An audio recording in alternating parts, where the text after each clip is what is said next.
Wow, hello everyone. Good evening. It's good to be back again. This is Diaspora Network, and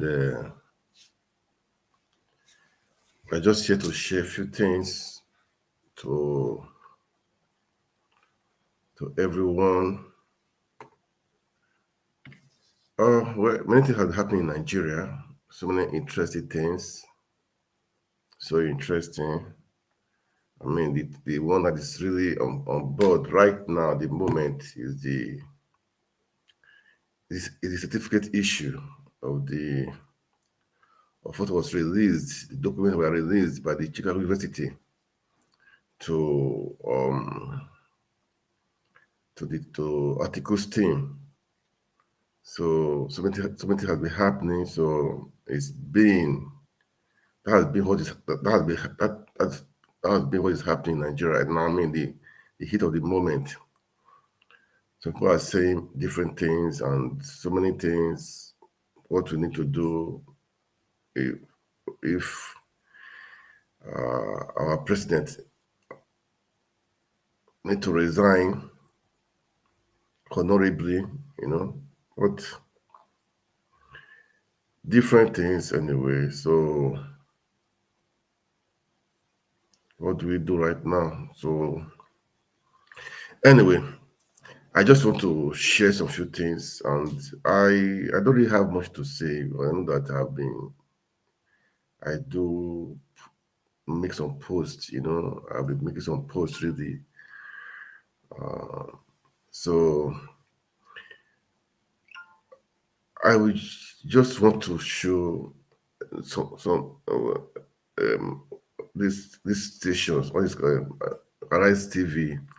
Their analysis. Okay, let's just watch it. I want us to watch it and make comments. Let's see, because it's really painful to see a nation of over 200 million people just like this. It's so painful, really. It's for me. It's heartbreaking that we allow these things to go on for so long. We allow lie, to go for so long. We allow mediocrity to go for so long. People are so free, forge results, do so many things, and these are people that want to lead the people, not only just the presidency. We have so many issues that have been happening. Forge certificate, NYC, so many things have been happening, and we cannot continue to live like this. It's not good for the image of the country. It's not good for the country. It's not good. So we need to make a change. We need to make a change. Right now, I heard in America, some of the nurses, Nigerian nurses, not just some of the Nigerian nurses and some Nepalese nurses, their certificates are being reviewed because if your president can is if it's questionable as per his characters, that means you as a citizen too. That means you are questionable too. That is the truth, because when your number one citizen is his identity, his certificates are just being questioned. So the members too, that I mean, other citizens, what do you expect for I mean for them also. So that is just the thing. So those in diaspora too, I know people traveling from one country to another country. Nigerians they don't trust them. They don't really trust them. Before Nigeria had a kind of image. Okay, Nigeria has before a kind of image, not a good. I would say a good image, because when you are traveling, when you show your passport that you're in Nigeria, they look at you second time. They will scrutinize you. But now they are saying, people are hearing the international community. They've been saying, and what will be saying, that a person has been convicted in the US, call him drug lord, president for certificate is now the president. That means is they cannot just trust Nigerians, really, man. That is just the truth. The trust is not there. So, but the fight goes on.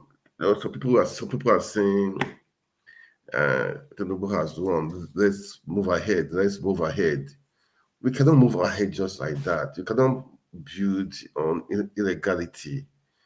It's not that is not the best.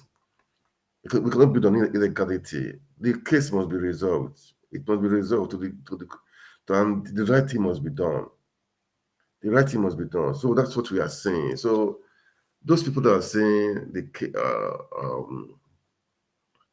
the case, I mean, we should move on. We should just move on. Let's forget it. No. At other times, no. We have to make sure we see to the end of it. Okay. We have to make sure the right thing is done, because if we allow them to like this, next election is going to be worse. I was telling some people today, I said, look, if we don't do the right thing right now, I wonder what is going to be in the next election. I just wonder what is going to be in the next election. It's going to be, you know, they will rig they will so not even rig the election. They will fully be in charge. Okay. So people that are saying let's wait to the next election, let's no. For me, at other times, no. We must make sure the right thing is done. You guys voted, and our vote must count. It must count.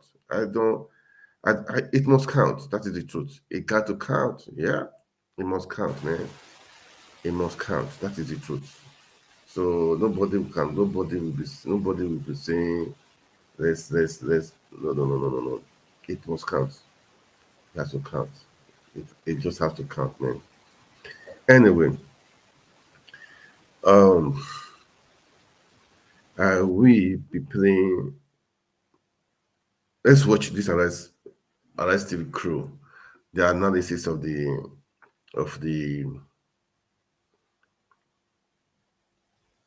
Chicago scandal. It's a big scandal, man. It's a big scandal. It's a shame. It's a shame. It's just a scandal.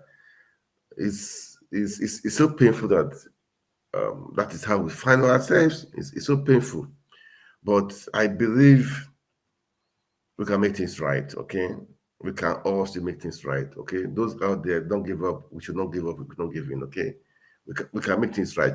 And today too, Atiku Abubakar had a World Press Conference. Maybe I will try to play that also. All right. I mean, I'm doing these things for clarity so that people they will know, because right now some people are still defending Tinubu. They are defending him to the core, defending him. I don't understand Nigerians. Why can't we just say the truth? All right, first say the truth, and when you see the truth, I think the truth will set you free. That's what we are told. We'll set you to set you free. So let's watch this analysis first from Arrest TV crew. Please, as you watch, kindly share. Can follow our page. Right now, I'm also on YouTube channel, but YouTube channels, and on Twitter also. So, guys, it's good you share this video. Okay, you like, make comment. Okay, it's important. All right. So let me play this video of Arrest TV. Let's watch. Let's watch them. Okay. Let's watch them. Let's see what the analysis. All right. All right. Reactions trailing the transcript of the deposition made by Carl Westberg, the witness of the Chicago State University in the case of former Vice President Atiku Abubakar's request for the release of President Bola Ahmed Tinubu's school records in the yet-to-be certified transcript obtained by our sister publication, This Day Newspapers. Westberg told the court that the diploma, which is also called a certificate, that President Bola Ahmed Tinubu presented to INEC was not like the ones issued by the university in 1979, but however looked more like those produced in the 1990s. Well, in one breath, Westberg also claimed that CSU did not find any diploma issued by 1979 to Tinubu, but in another breath claimed that the school had in its file the diploma dated June 27, 1979, which was the copy released last year to Enahoro Eba under the order of a U.S. court. Well, let's go over some excerpt of the deposition transcript. Carl Westberg was responding to questions from Angela Liu, lawyer to Atiku Abubakar. The question from Angela goes, "You have never seen a diploma that cut off the signature of Herbert Conley position like this?" Answer, correct. Question, and CSU does not have a 1979 diploma that contains the font, CL signatories, and wording apart from the INEC diploma. Westberg answered correct. Question, so CSU does not know of any diploma dated 1979 like the INEC diploma that has ever been issued? Answer, correct. Question, and CSU has no record of issuing this INEC diploma to President Tinubu in 1979. Westberg answered correct. Another question, and CSU did not issue a diploma dated June 27, 1979 to Tinubu in 1979. Westberg answered correct. Well, another transcript there. Angela asks, the diploma says it was granted on June 22nd, 1979. Westberg answered yes. Question, and CSU did not have a board of trustees in 1979, did it? Answer, true. Another question, so let's look at the signature on the INEC diploma on the right. It looks like one of the signatories from Elnora Daniel, correct? Answer, yes. Another question, and Elnora Daniel was not the chair or president of CSU in 1979, correct? Answer, correct. Angela also asks, she was president in 1998 to 2008, correct? Well, Westberg answer, as far as I'm aware. Well, you know this has caused a lot of reactions, guys, because, you know, is it the word forgery or the certification? But let me take a tweet from David Hudeni, who wrote, just got a hold of the written copy of yesterday's deposition. And yeah, Chicago State is in just as much trouble. Well, apart from confirming that the certificate submitted to INEC is a forgery, they also confirmed that they have no way of knowing that Bola A. Tinubu and Bola Ahmed Tinubu are in fact the same person. Well, Temitope Ajayi also in response, I believe he is the press secretary to President Bola Ahmed Tinubu, he wrote, we should be clear. In the deposition made by the Chicago State University, there was nowhere the university said the certificate presented to INEC by President Tinubu is fake. The university insisted on that oath that President Tinubu graduated with honors, and even at that, replacements for lost certificates are done by vendors, not the university. They claim that President Tinubu submitted fake certificate to INEC does not make sense. A man cannot forge the academic records he possesses. You can only forge what you don't have. All right, Rufai, a lot of discrepancies here in this. Yeah, although I will state again, this is not a certified copy of the deposition, but I mean, it's transcribed as to what he was saying. That is Carl Westberg. But I want to also just talk about the fact that, you know, Chicago State University contacts vendors to get their certificates. I did go on Chicago State University and I looked at it as well. There's also a link that you can click to obtain your diploma from the school website. And the second thing I wanted to say about concerning that as well is the fact that they did have the certificate from Enahoro Eba that he requested. I believe that was last year. So what happened there? I don't get it. So that's the conundrum. Yes. Yeah, I get vendors can print certificates and all of that, you know, the American system. But the question I also want to ask is, apart from printing a certificate, there should be some form of authentication. Yes, that they can make. So let's say you are an affiliate of Rufai Enterprises. At least there should be some form of authentication of Rufai Enterprises on what you print. That's one. Number two, why is it that there was one, they gave Enahoro Eba, why didn't President Tinubu get that one to present? That's the question. But if CSU had one for him, why did he get that one to present? Why did he present the one that the CSU did not even present at all? I think a lot of people should read those raw facts of the deposition. They talked about that. That inquiry you read was, I think, was the first part of the deposition. So he did not know, the Carlsberg did not know that they were now going to bring up the Nahoreba exit. So when they brought it back to him, he was gobsmacked. It also showed the school did not even have a verification system to verify whatever the student had even presented hitherto. Because the school did not even know that Ahmed was the middle name of Bola Ahmed Tinubu. So there was no way for them to be able to know. Concerning the template that was going around, that some people had gone to tell all sorts of porkies for, that the school gave it to them. The school said it was just a template they had released because they got a lot of inquiries, and that if you had even mailed the school, they would have given it to you. That's just it. So when people, they would have given. So what is this vendor situation? So and who that was to whom it may concern. Yeah. No, I'm talking about those certificates. You meant the certificates. The vendor situation, and also they talked about the case of a certain Mr. Orr in all of this, conversation that left the school after certification of something and all of that.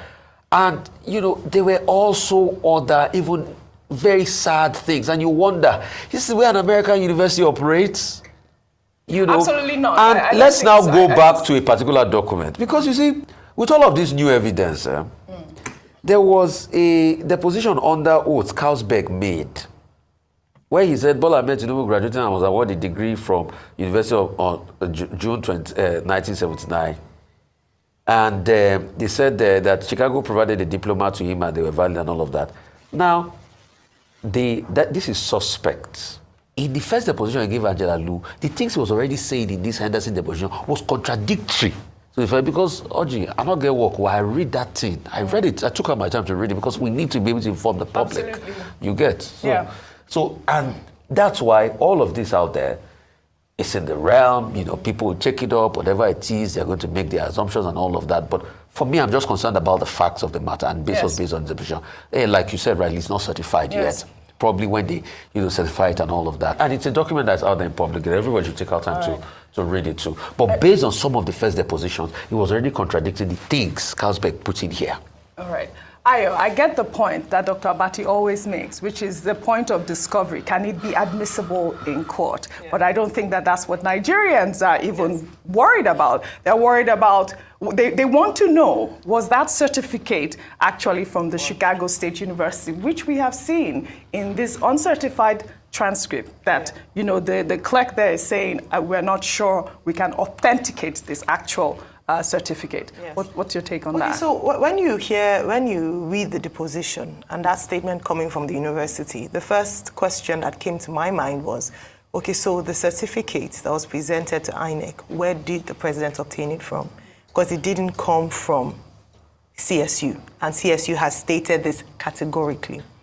Now, in terms of whether it's law admitted, I asked a question earlier to Mr. Hassan when he sat where you were sitting, about, and now this is based on personal morality and the fact that this is the highest seat in the office of, this is the highest office in the land. Yes. And the fact that should someone, whether the court sacks him or not, if we are aware that a principal officer such as that forged or didn't present a certificate from the institution where he said he graduated from, should he not honorably, even without the interventions of the court, step aside? As is done in other sane societies. Right. It's a matter of, and Mr. Kalu was here, he cited the example of Mesoma. When ordinary young Nigerians like Mesoma are said to have forged a result or forged a certificate, all their benefits are withdrawn from them. It's a national disgrace. It's a national, they didn't need to go to court for JAM to come out and for all the sponsors to come out and take away her benefits. It's the same thing that Nigerians are clamoring for. It's beyond, and I said it before and I still maintain it, it's beyond, yes, law is not morality, but even if the courts cannot admit the evidence, whether it is they call it a wild goose chase or not, it is not just a national embarrassment if this is found, in terms of the evidence before us as to CSU saying they didn't issue the certificate or the diploma. if the president is not able to share where he got that particular diploma from, Right. if they are not able to balance the discrepancies on the dates, the logo, the signature, the different things that the registrar had alluded to, then Nigerians deserve an answer, and we deserve a credible leader who is honorable, if found culpable, to exit that position. All right, well said, Ayo. We'll take another story. The Minister of the Federal Capital. Yeah, I just played that so that we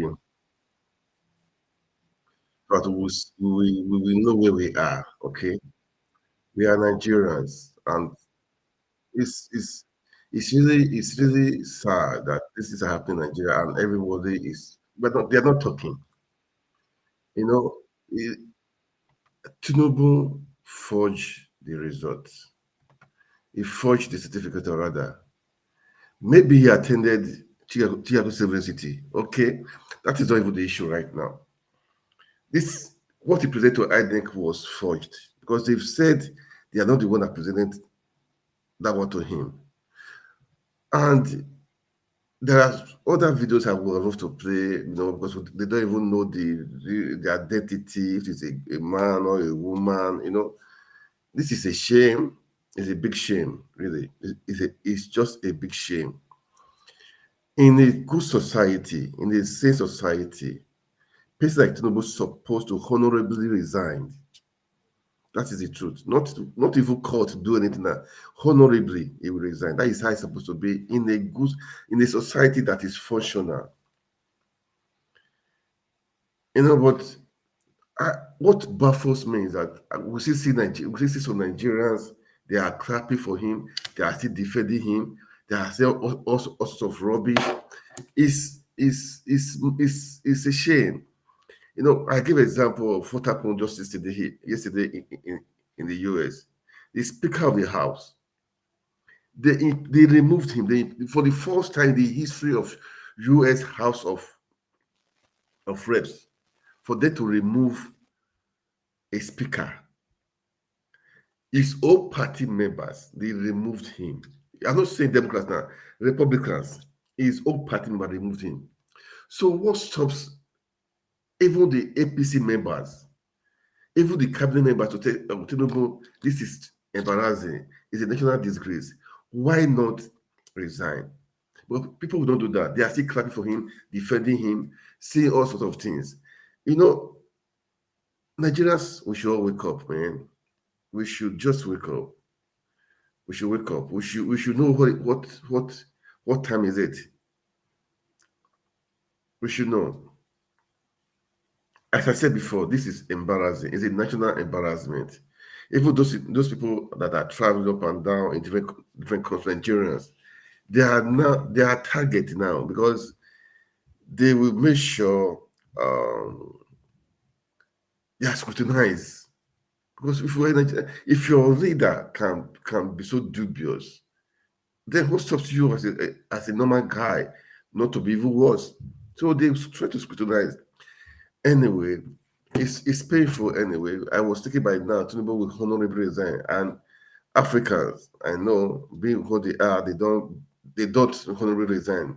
That's African leaders for you. They don't. They will make sure they are there, even if they are doing the worst thing, even people are dying, people are crying. They don't care.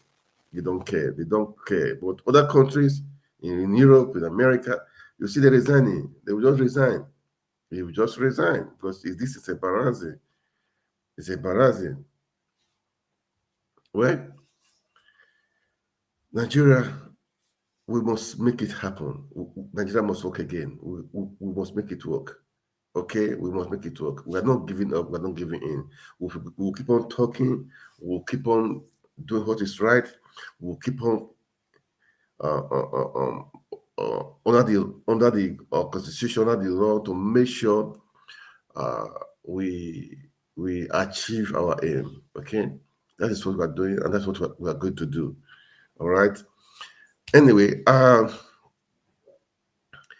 something. Okay, let me play this video of. All this why yesterday we were so expectant as per when the things came out. Then the Atiku Abubakar, the former vice president, he now said today he will make a world press conference regarding the saga, the disgrace, what happened. I mean, the Chicago scandal is a scandal, is a big scandal. He said he was going to make he was going to make a press conference, which he did today. He did today. I will play it. Okay, I want us, why I'm doing all these things, why I'm playing, why I want to play this video of Atiku Abubakar. I want people to understand what is really what is what's going on, because I heard that in Nigeria the mainstream media have been bribed. They don't say the right. They don't say what is happening. They don't do it. They are telling the Nigerian people another set of things. They are not telling them the truth, which is not good. They are telling them another version. So that is why it's good for us to pass information. Make sure that's why I say when you watch this kind of videos, share it. When you share it, people will one way or the other. Once somebody somewhere will hear it. Okay, share the video and like. Okay, so that we will have the right information. Okay, right now it's not a matter. This is not a matter of obedient movement now. This is not a matter of Labour Party now. This is a matter of PDP now. This is not a matter of APC now. This is a matter of Nigeria. This is a matter of this so-called president Tinubu. This scandal that is going on. It's affecting people everywhere. I told you last time. I said it last time. Some nurses in the US now they are being scrutinized because they are Nigerians too. All their certificates now are now being scrutinized. This is what is happening. So don't be surprised. Maybe even in other areas, in other sectors, you see Nigerians are being scrutinized now because they said they know how to forge Oluwole. Because I don't know that was the time Nigeria Oluwole was so in vogue. Maybe that was when Tinubu did what he did too. Maybe he went to Oluwole to do it also. If you know who to call Oluwole, ask any Lagos person. He will tell you. Ask Nigerians know what's called Oluwole. It's only I don't think no. Maybe it's just only few that will say they don't understand what's called Oluwole.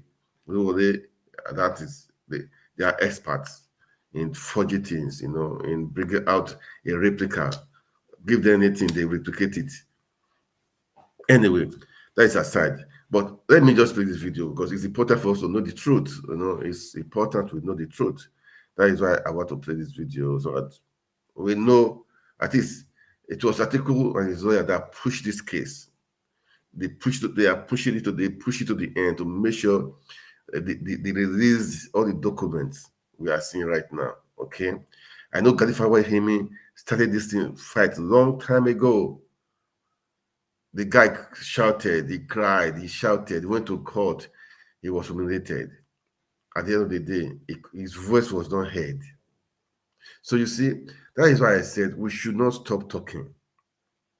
This was over 20 years ago, over 20, I think over 23 years ago, when Gani Fawahimi was shouting, Tinubu is a fraud. He forged certificate. He's like this, he's like this. He shouted and shouted. The court frustrated him. The Lagos State was able to frustrated him. And the guy died, but his voice is still lingering on. Okay? What he did, what he started last time, is still on today now. That's why I'm saying we should not give up. Obedient, we should not give up. If what the court said last time that it doesn't matter. Let the fight continue. We are there waiting for the Supreme Court. They will come and go. Okay, it doesn't matter the verdict. We are praying the right thing should be done. That's what we are praying for. But our voice must be heard. At the end of the day, our voice must be heard. That is what we are saying. At the end of the day, our voice must be heard, and it must be heard. We are not giving in. We are not giving up. Okay. Anyway, let me find the video of today, the World Press Conference given by His Excellency, the former VP of Nigeria, Atiku Abubakar. I do all of them. They're all the same people, but he fought this thing. He made sure that he fought Tinubu to make sure the documents are released, which is good, okay, which is quite commendable, very, very commendable. Okay, let me see. I don't want to play all, but I have to play some. I have to play it anyway. In it, and who will come after us. Just listen to him, okay? I want you to listen to what their prime is, what he said about how our country is bigger than any one of us, and its standing in the world affects the fate of all who come from or live in this great country, which has great future. As leaders, it is our duty to advance the well-being of all our people and of the country. For this purpose, my generation worked hard to return the soldiers to the barracks. Very many of us are here,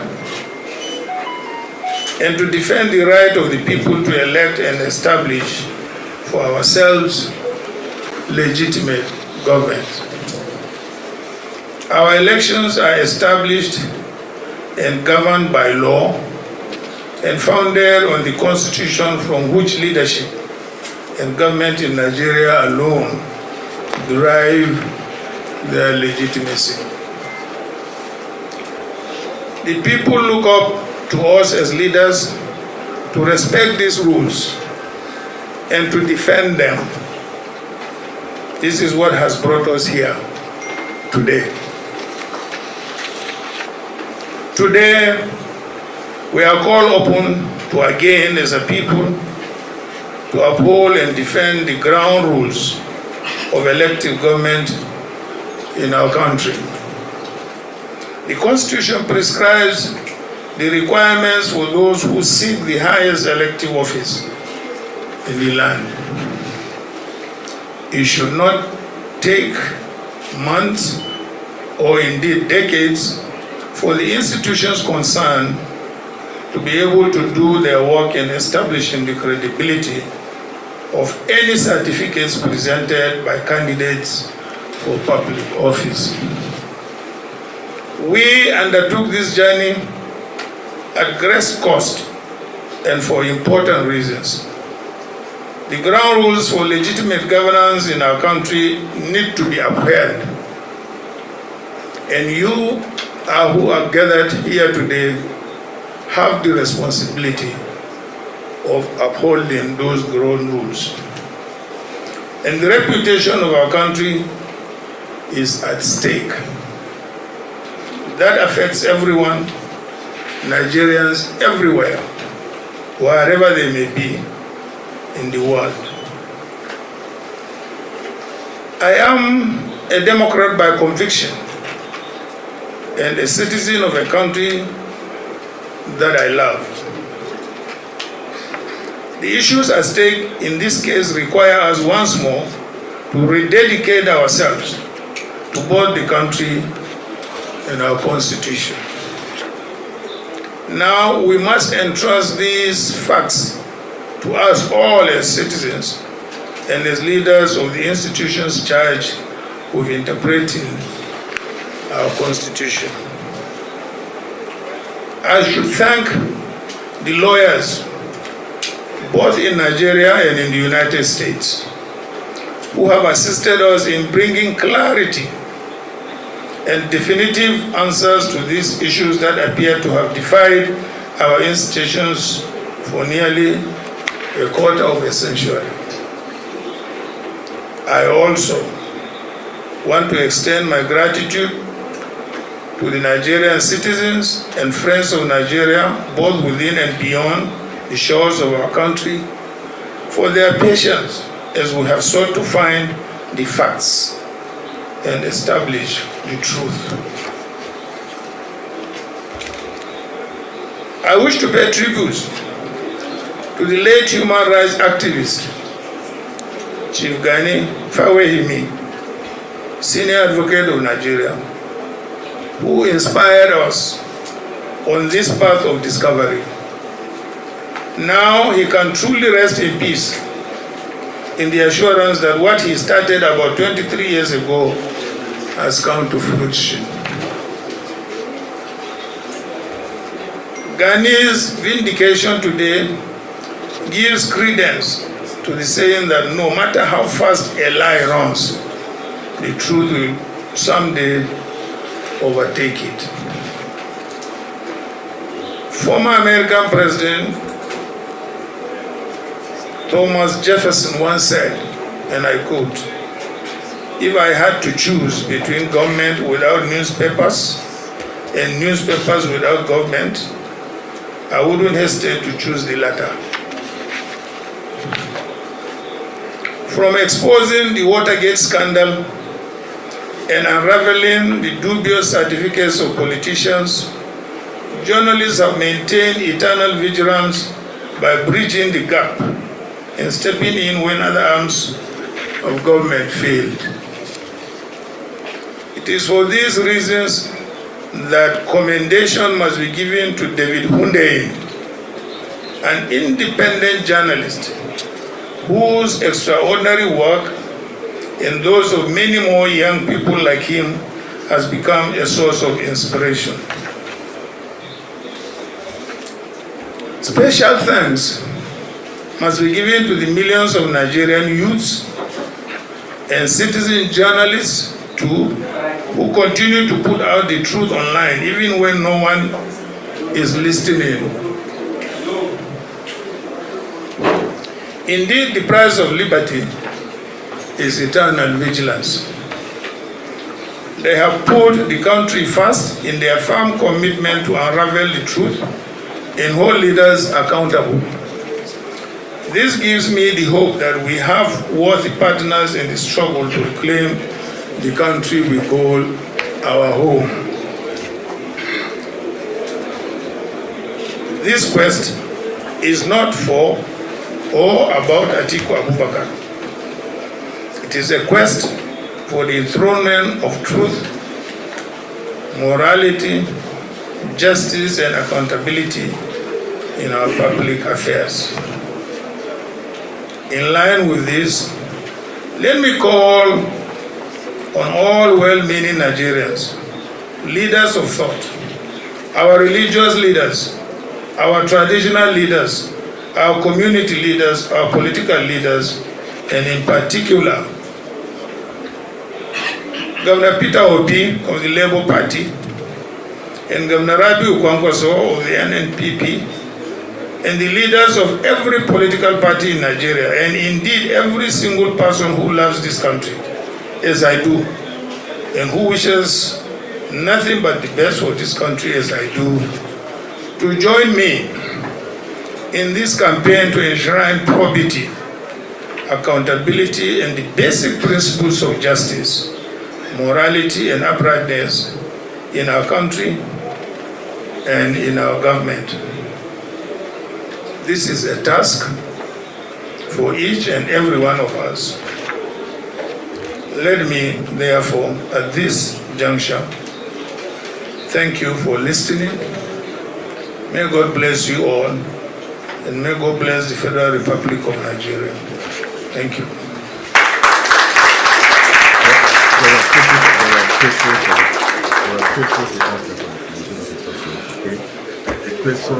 Thank you, Your Excellency, former Vice President, candidate of the People's Democratic Party in the last presidential election, and by the grace of God, the next president of the Federal Republic of Nigeria. This will answer that question. Well, we have friends in the house, we have colleagues in the house. All technical questions will be taken that has to do with law will be taken by our friends. They asked me a question: what is Chicago? What happened? What is so? What is the Yes, Chiefs of Culture. What is the result? You know, so you understand. That's why I'm telling you that You can explain things better. Okay, I will sit. Yes, you sit So, yourself. listen to the Good afternoon, question everybody. that we're asked, okay? But Much has before I been said continue, about the this is not a matter real of documents from the Chicago State University. I want this is the the question. former Vice President, the PDP presidential candidate, Atiku Abubakar, to tell us in clear words, because many papers, many television stations, many radio stations have been giving various versions of the documents handed over to you. Sir, what did the documents handed over to you say about the person of President Bola Ahmed Tinubu? Thank you, sir. And secondly, sir, of what value will these documents handed over to you will be at the Supreme Court? Thank you. Thank you, Chief Sokocha of these day newspapers. Eniola of African Reports, that's an international platform, yes. Thank you.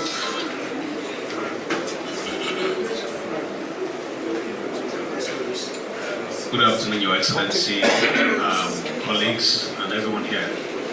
A spokesman for the president said that what you are doing against the president is a form of betrayal. And they said that in 2007, the president gave you a platform to run with and all that. And now you are, embarrassing him on an international stage. Don't you fear that this bond between you will be permanently broken? Thank you. Okay. So, about let's listen to the Thank you. answer. His Excellency Let's listen. will take the question from the African Reports, while Barrister Kalu will respond to this day newspapers inquiry.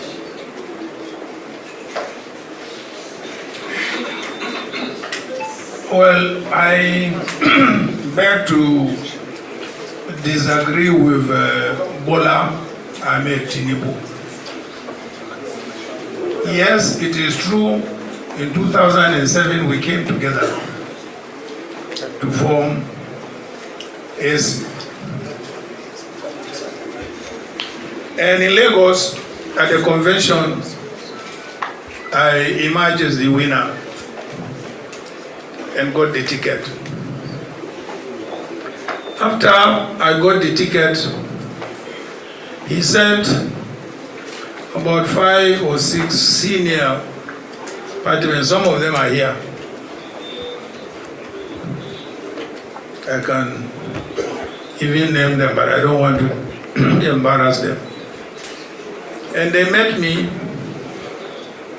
and said to me that Bola wanted to be my running mate. I said, gentlemen, you are all old enough. And apparently, virtually all of you are Christians with the exception of only one person. What would be your reaction to have a Muslim ticket?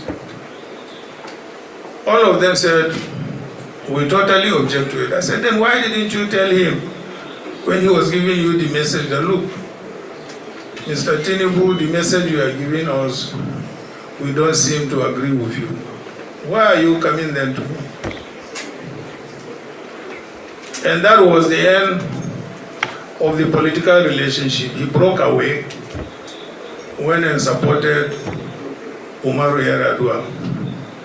So, what is the ground for him to say that I betrayed him?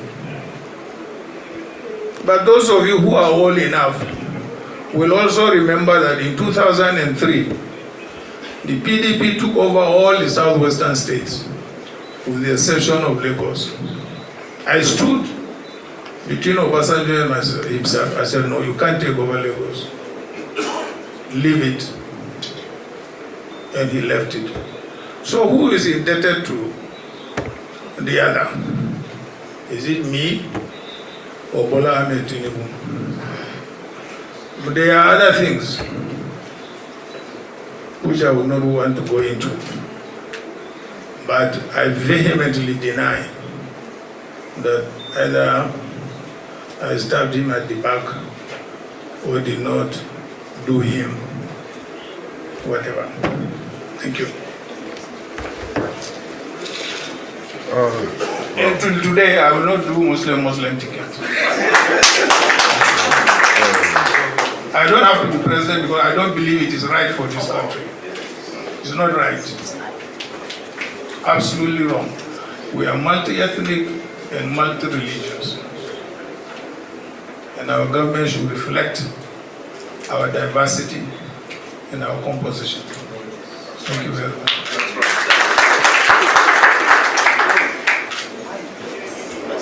Thank you very much, Excellency. Barrister Kalu, over to you. There was no question I'm looking for that question. I wanted them to ask that question. I don't know. On the certificate issued or released by Chicago State University to the lawyers of Alhaji Atiku Abubakar. These are the documents.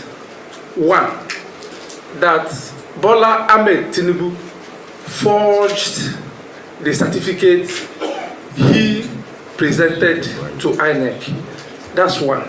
Two, that the qualifying certificate from Southwest College to Chicago State University bears a female, indicating that that document does not belong to Bola Ahmed Tinubu.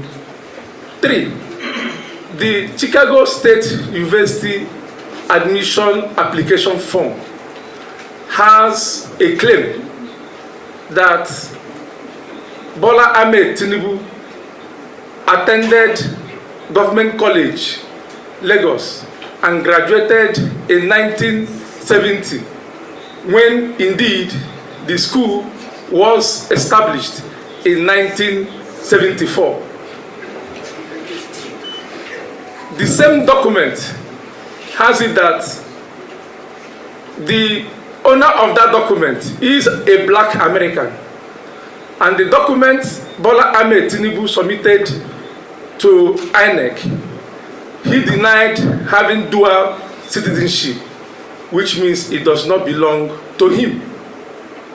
Then the same document, oral deposition, says that the Bola A. Tinubu is Ahmed, but the NYSC certificate Bola Ahmed Tinubu submitted to INEC has Adekunle. I don't know where the Adekunle and the Ahmed emerged from.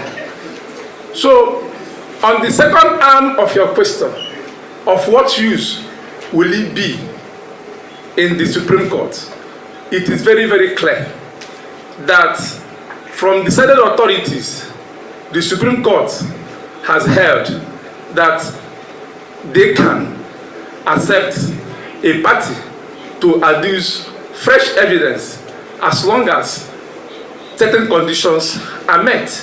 And from what transpired in the proceedings in U.S. courts, that condition has already been met.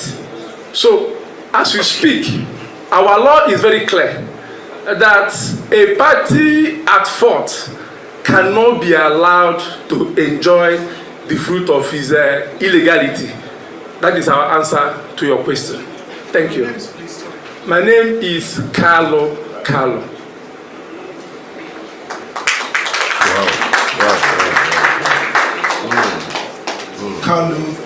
thank you very much, Carlo. I'll take, because of the condition of this place, very hot, and I have your excellencies present here. So many of them. I'm privileged to be right in front of you, your excellencies. We won't keep you here for too long. Okay, Friday or local, the Punch newspapers.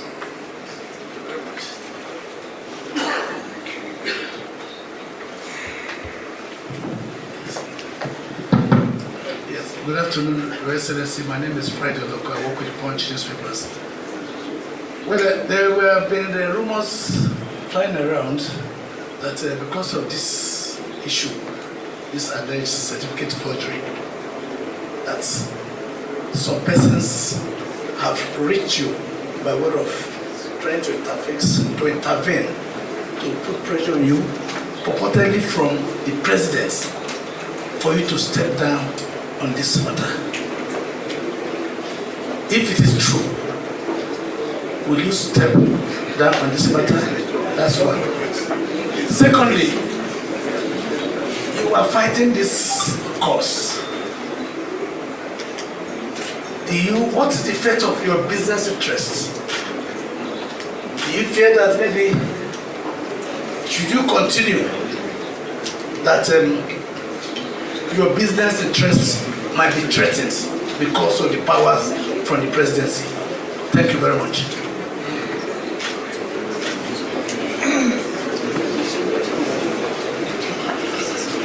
Okay, let me start from the business perspective, because it's the latest in the series of questions that you asked.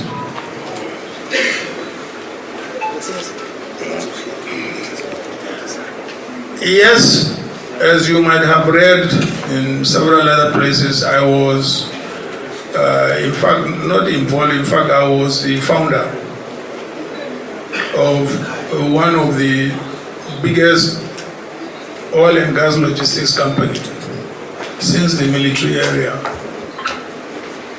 And as soon as Buhari government came,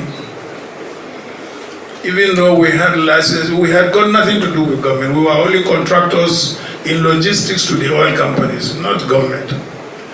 But as soon as Buhari came, all those contracts were revoked and taken away from us till today. So I'm not doing any government business. Yes, I'm in other businesses, agriculture, manufacturing, and so on and so forth. So that's as far as government business is concerned. So I'm not scared of any business being taken away from me. It has already been taken away from me since the beginning of was in 1990, since Buhari's time. They took it and distributed it among themselves. So what was the other question?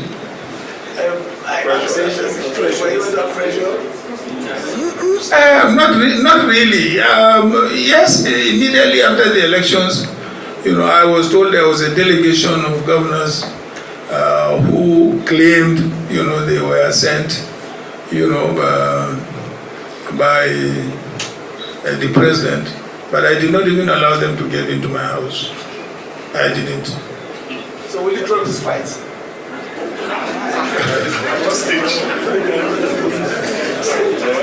I will only drop the fight when the court rules. If the court rules that I am right, fine. If the court rules that he is right, so that's the end of the fight. Because at the moment we are at the Supreme Court, and there is no any other court than the Supreme Court.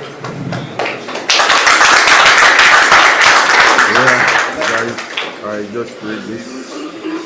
Thank you, Your Excellency. Yeah, I played this for us to understand the details, okay? I played the interview, Rise TV, how they analyze, do some analysis. Because the pages are much, the documents are much. You need to read it for yourself, understand it. But I played it like that. You will have understanding, know what is happening, so that you can, on your own, say one, two things about it, okay? So that is just the reason why I played that. But all the same, the battle is on. We don't give up.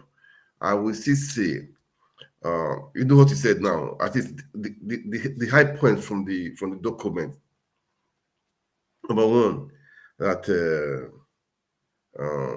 certificate is submitted to INEC was forged.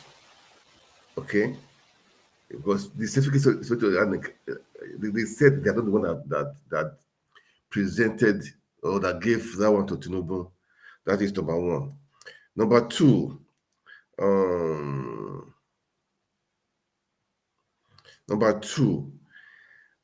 there is discrepancies also because the document belongs to a female. So that means maybe there are questions unanswered. Tinubu will know that he's a man, but the document, there's a female attached to it also. So all these things are, I mean, we need to sort it out. Then he said, Tinubu, what he presented to Chicago State University was he attended Government College, Lagos, 1970. Meanwhile, that school was not in existence in 1970. That school came to existence in 1974. You can imagine. So that means it was forged also. So because you cannot submit a certificate to Chicago University 1970, meanwhile, that school was not in existence. So that means it was forged. Then the other one too,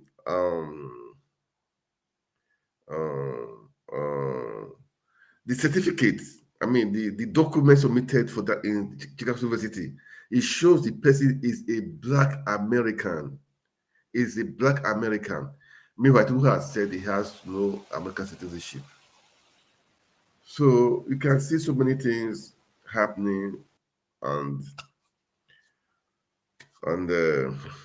that is it. And even for the NY certificate, Adekunle,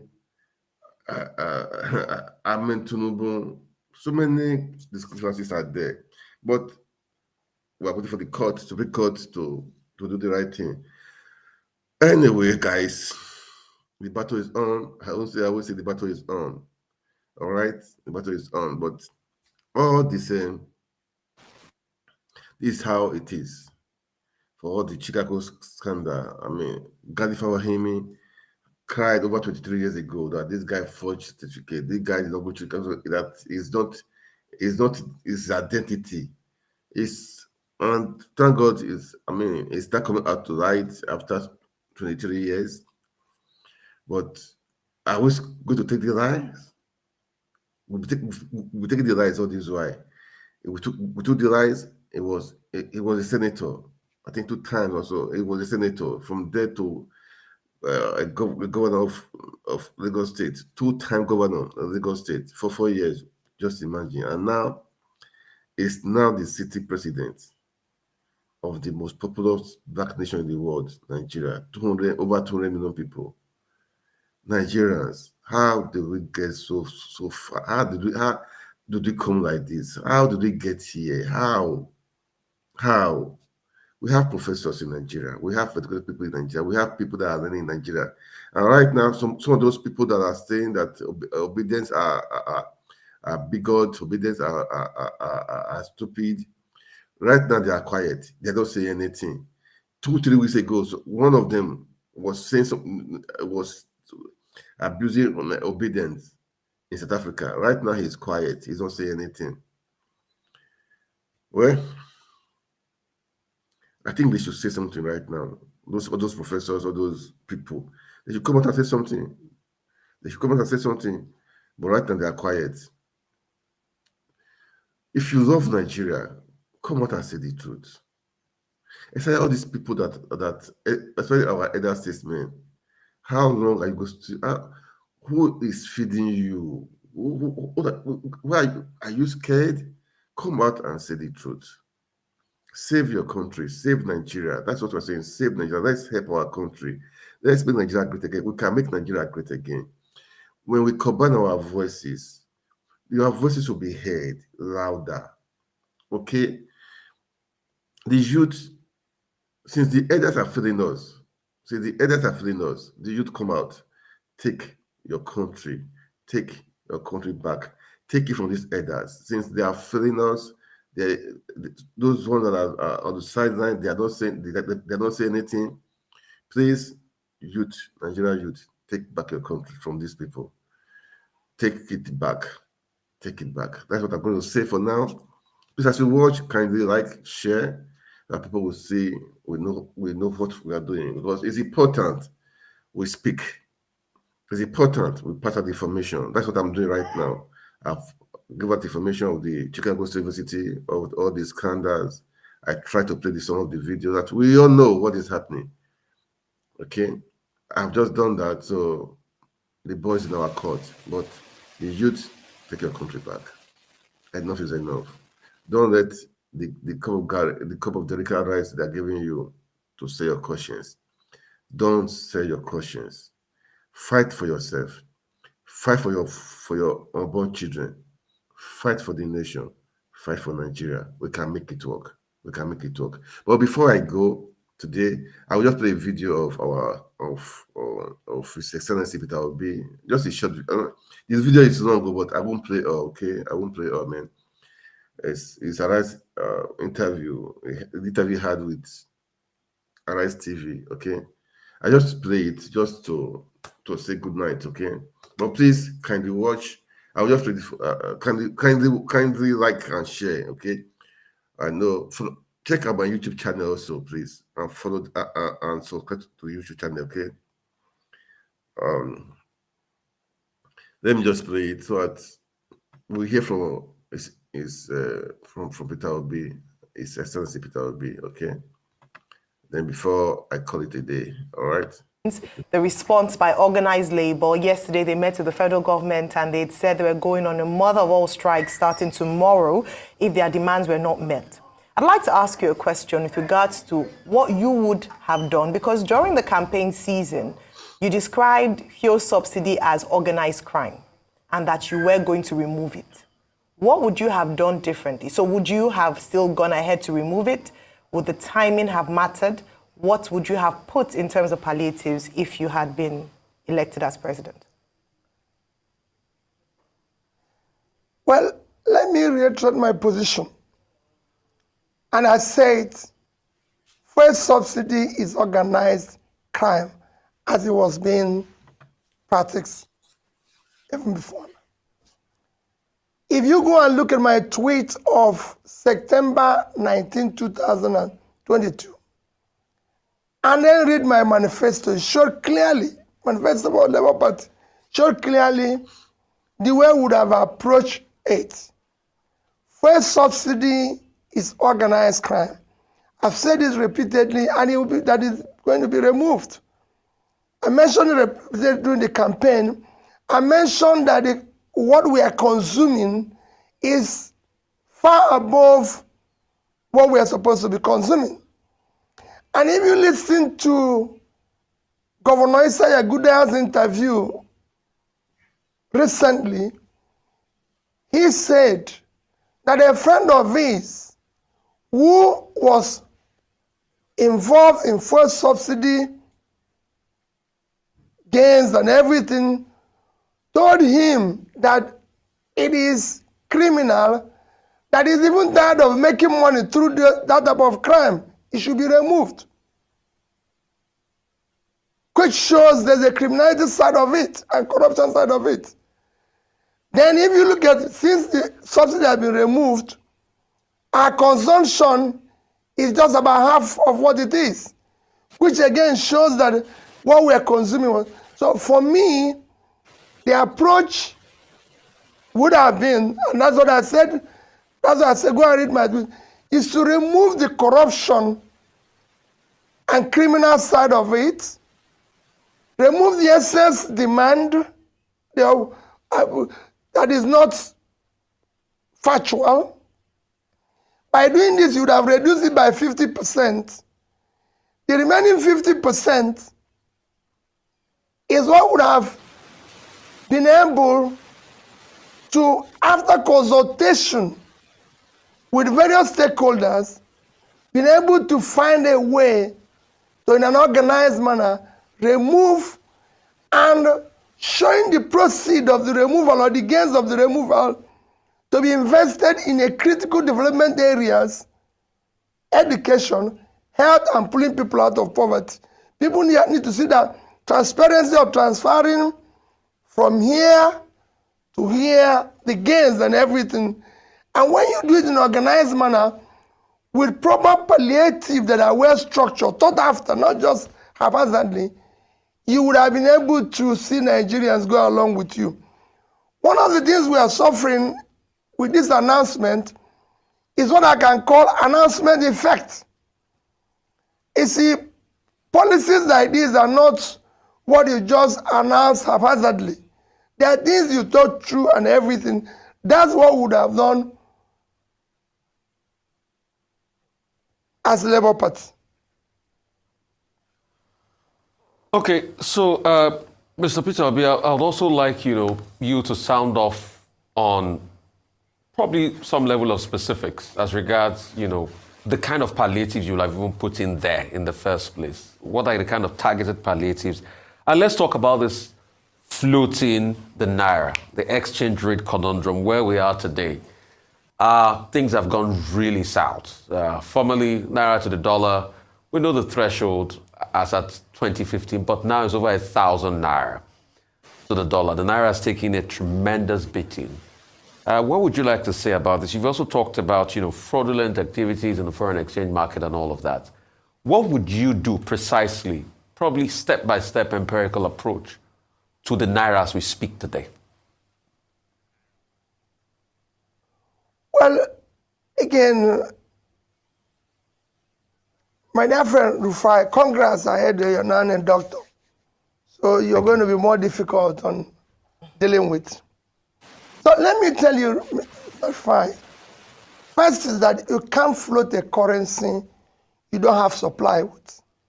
It's like building a non-gated house in a criminal-ridden society. You have to have a defense mechanism. Nobody floats what you don't supply, you don't have supply. I believe, I wouldn't even, not just saying what we would have done, but I believe that now we have new CBN team. They have to look at the overall monetary policy, which, if they focus on their job, which is exchange rate, inflation, and everything, I know, it is again not something you announce haphazardly. It's something you look at. Nobody flows his currency without having adequate supply. When you don't have adequate supply, there were pressures, there were criminality in our exchange rate regime. Again, we should have worked on eliminating those criminality and excesses in our foreign exchange regime because there is strong unmet demands. The naira was under pressure and a bit overvalued. Everybody knew that. So what you would have done is to devalue the currency. We were at 4.12, before now, a devaluation to about 600 or thereabouts would have been it. We're trying to manage the supply by making sure that we deal with issues that is what controls your exchange rate. The fact is a simple thing, is your reserve.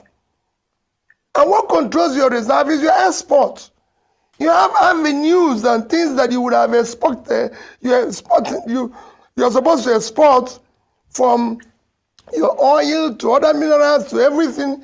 Is to encourage those things that will help to start dealing with issue of any more foreign exchange. We're trying to manage what you have, rather than just leaving it open and say market forces. I can tell you, not even in the developed world have anybody left this currency to market forces, because sometimes you might not control it. And now it's difficult to control because you cannot reverse your policy that you've sent now. So that's why I said this is an announcement effect that would have been well thought through by a proper economic team and consultation properly before announcing. You don't just announce these things in a market square and say we're going to do this. Okay, Mr. Peter Obi, governance is different from that. Mr. Peter Obi, I want to get you right, and that's why I asked specifics. Are you Yes. saying we should have devalued the currency to over 600 and go to look for money That's to what I would have done. defend Go the and read my currency? destiny. Yes, I would have done that. So you're saying that go to look for money to... I would have devalued the currency, still stay where we are with a management form, making sure that whatever is available is used by the real sector. But in all removing the criminality, I can tell you, Mr. I Peter know Obi, in that regime, I know, yes. Mr. Peter Obi, but in all fairness, to this government, where will the money have come from for them to now be able to keep that rate, owing to the fact that the CBN report coming out saying that we are so encumbered that we probably only have around 3 or 4 billion in our reserves to be able to spare. So where will the money come to now defend the currency when we have a backlog of close to $6, $7, $8 billion in the first place? So are you saying you will have borrowed more to now defend the currency? I'm involved a little bit in finance. And I know that in every country of the world, they're even trying to borrow money, even using a company. It doesn't matter what yes, you can do that. You are not borrowing to defend, just to defend the currency, but to stabilize it temporarily while you're working aggressively on your exports. It's not everywhere. We are not the first to do it. You can do that while you're working aggressively on your export, which if you look at what people are stealing and doing today, if we're able to do it, and remember what I said, manage the criminality side of it, like whether it's land tripping, anything. If you do it properly, I can tell you, you would be able to do it. And also, removing the fact that dollar has become what you can call underground currency of our economy. It shouldn't be. We have a currency called Naira. So you should remove it. All these things that people are using the dollars to do, which are not productive, should be removed. If you remove it, I can assure you can strengthen the currency. But you have today, even if you want to do party primary, people are sharing dollars. If you have these people, that is not our currency. And that should be a stiff penalty in dealing with that issue. If people earn it legitimately, let them spend it the way they want. If people are doing business and earn it, let them spend it the way they want. But in a situation where it has become even a means of, call it corruption and criminality in our system, we should be carefully manage it. Mr. Obi, but if any legitimate, like I said, even if you want to put it in your pillowcase, go and put it there. If you want to do it the way you feel you're safe, that's fine. But illegitimate one, if we remove all that, we can manage the rate. While we work on our export in order to strengthen our currency. Countries have gone through this. Mr. Obi, to address the fallouts of the decision to remove fuel subsidy, the Tinubu administration has been taking a number of steps, particularly in terms of palliatives. 5 billion naira to the states to provide palliatives in the states. Teachers and workers in tertiary institutions have been told that their salaries will increase by certain percentages dated back to January 2023. Only yesterday, the president first said 25,000 naira provisional wage increment for 6 months for average low-range workers. But that has been changed, that no worker is low grade. Everybody is important. So that has been increased to 35,000. 15 million households are to be given a total of 75,000 naira between October and December. Now, what are your thoughts on some of these steps, palliatives, that government has introduced or has promised to introduce in some instances to ameliorate the hardship occasioned by fuel subsidy removal? Well, let me not go into. I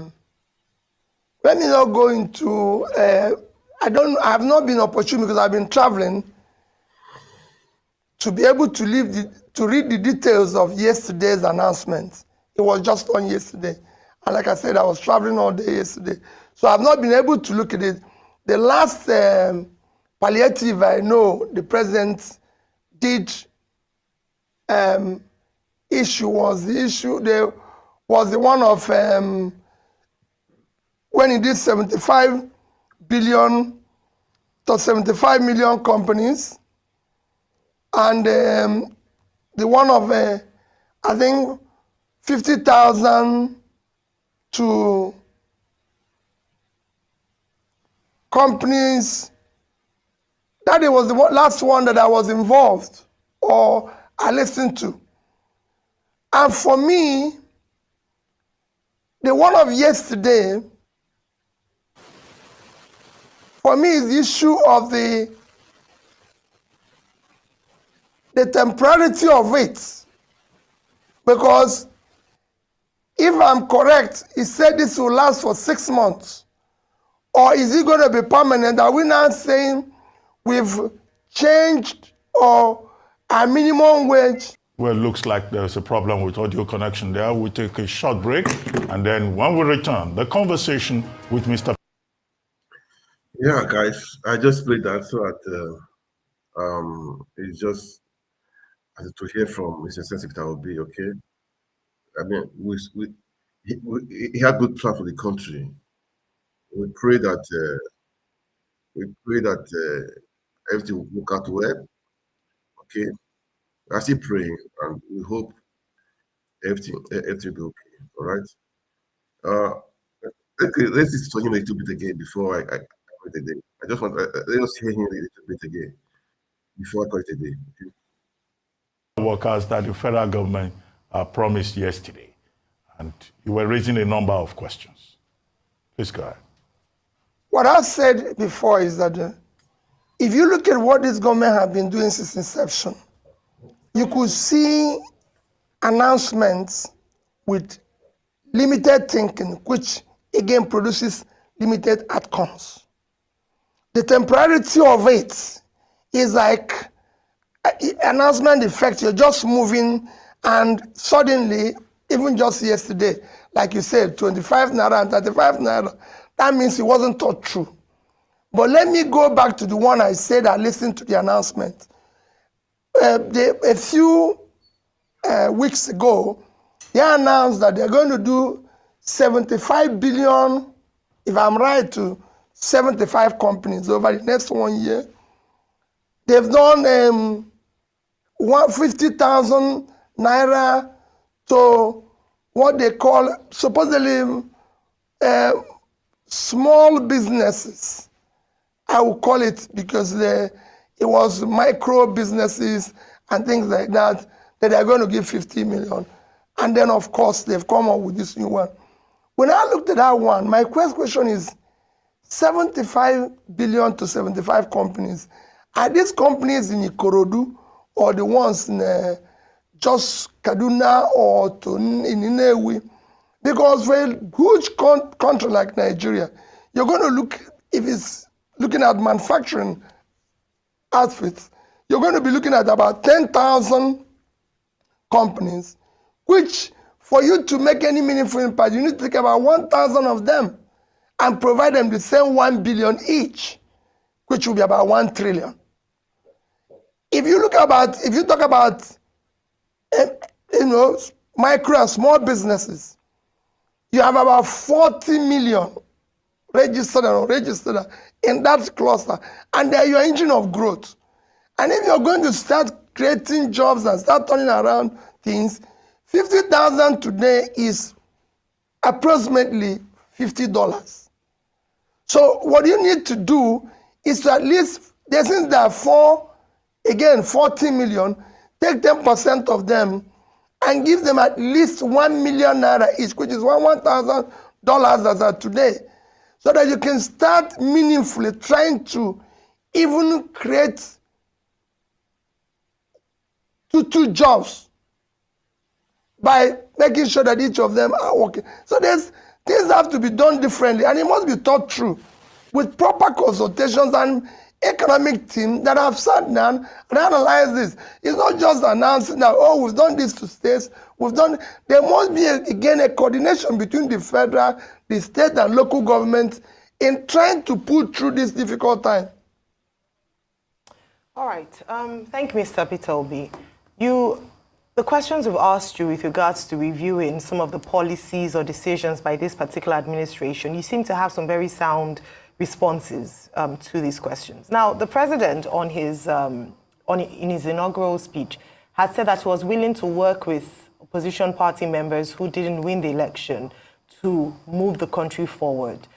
Has an invitation like that been extended to you, and would you be willing, for the collective good of the nation, to offer some of your ideas and options to this particular government to move Nigeria forward? And second of all, very important statement you made during your appearance at Princeton University, that the leaders in Nigeria must have the right qualifications. That can be a bit vague.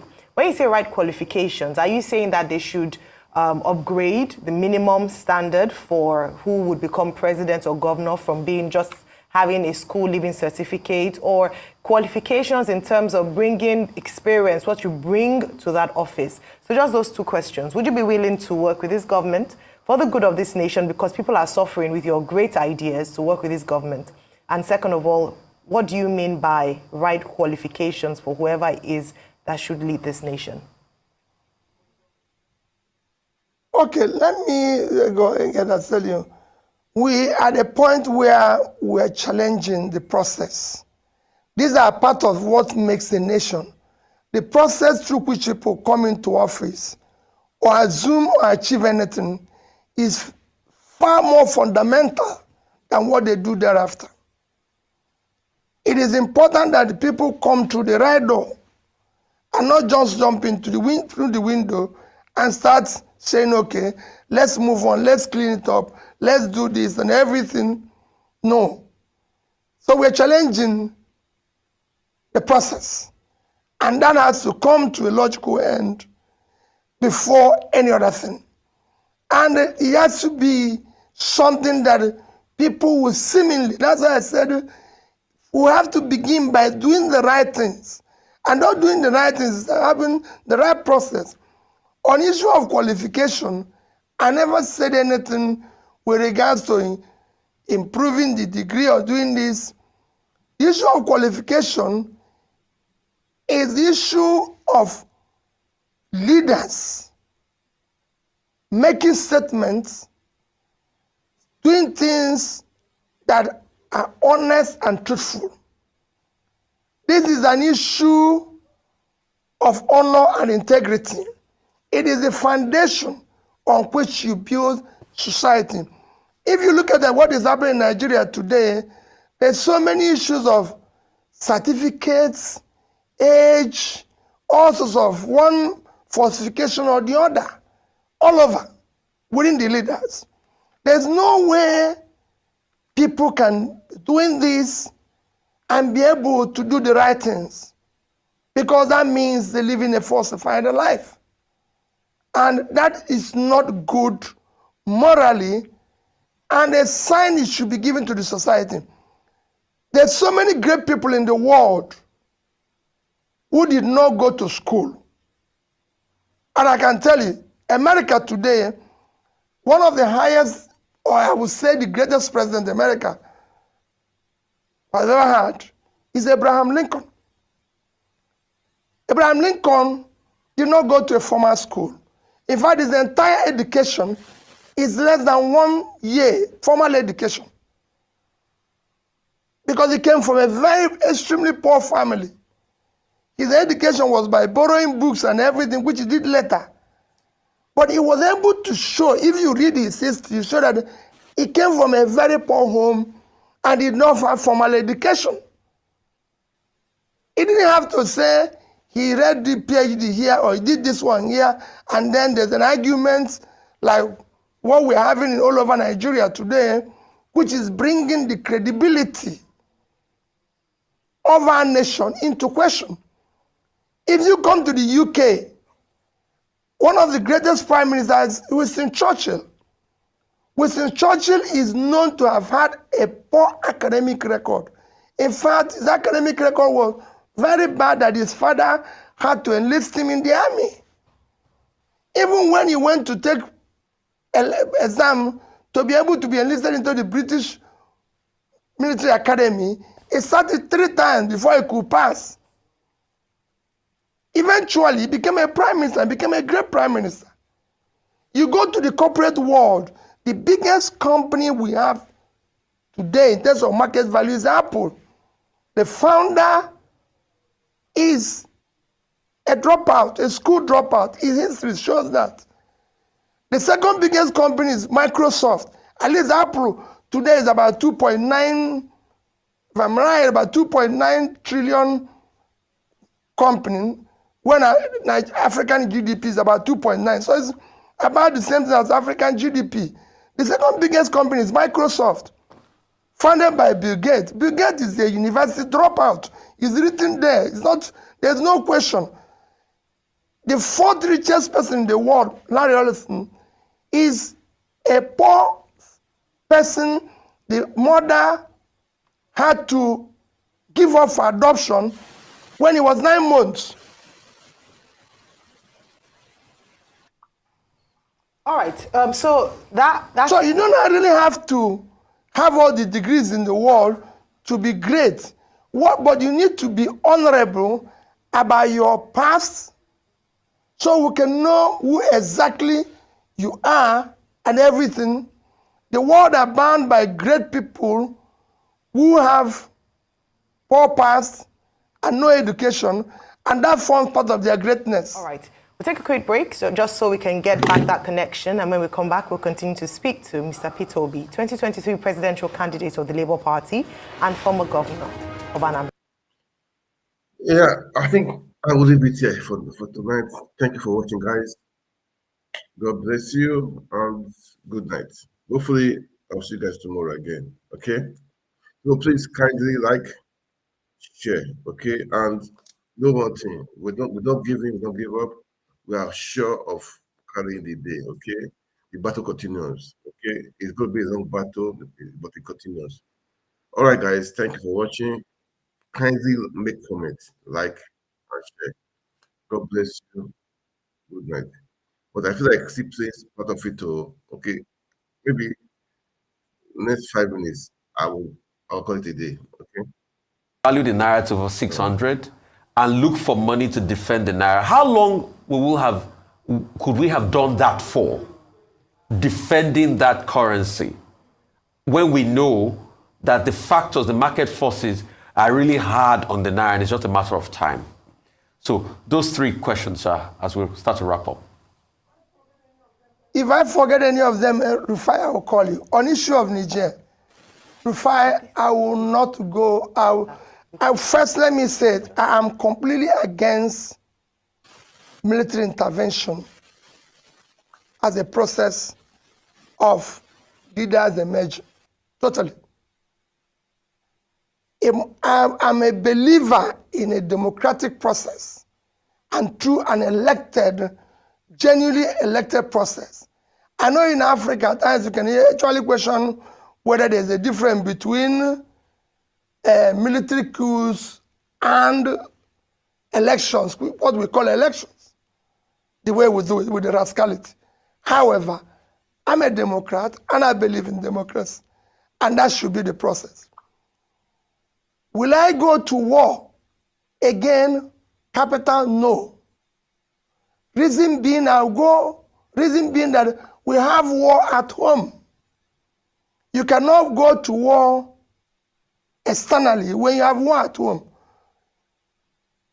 If you look at our budget this year, because I want to link it to what you said about the economy, our budget this year is 21.5 trillion.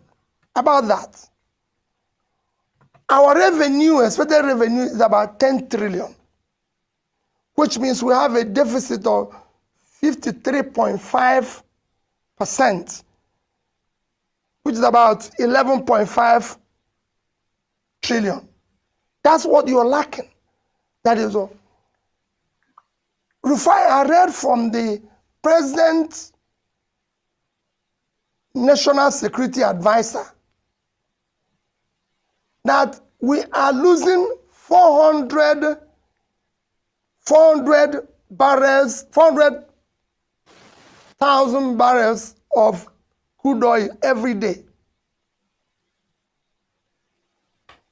If that is true, if you multiply by our benchmark, which is below the pricing today, that's about $30 million a day. And you put $30 million in 1 year, it will be about $10.9 or $11 billion. $11 billion. About that. About $11 billion. If you say you use, we just said it's $1,003, but let's use 900. If you use 1,000, you have 11 trillion naira, which I know is not all your money, but what does it show? So you have a deficit of 11.5. You're losing about 11 trillion somewhere.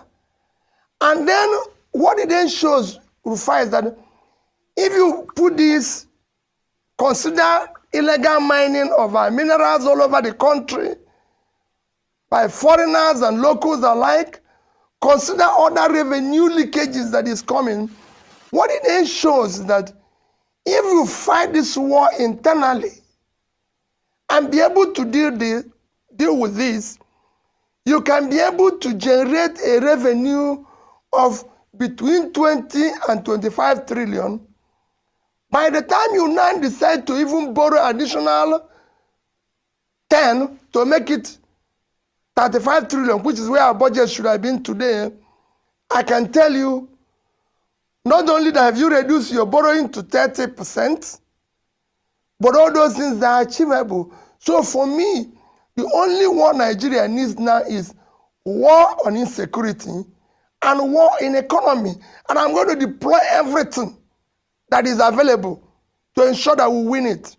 Because that is the core of our problem. You mentioned how are we going to defend the Naira. Rufai, if you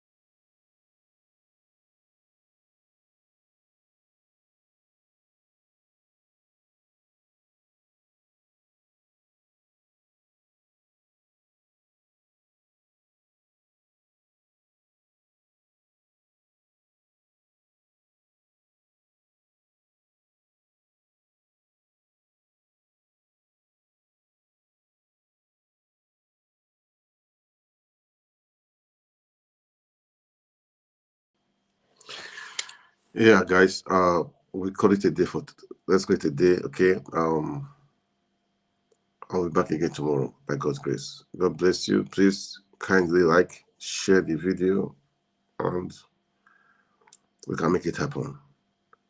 Making Nigeria work again is a done deal. It depends on you and I, okay? So we can make it happen. Youth, let us wake up. Let's take the power from these people. Let's make our country work again. Enough is enough. Enough is enough. All right, guys. God bless you all. And good night. Good night.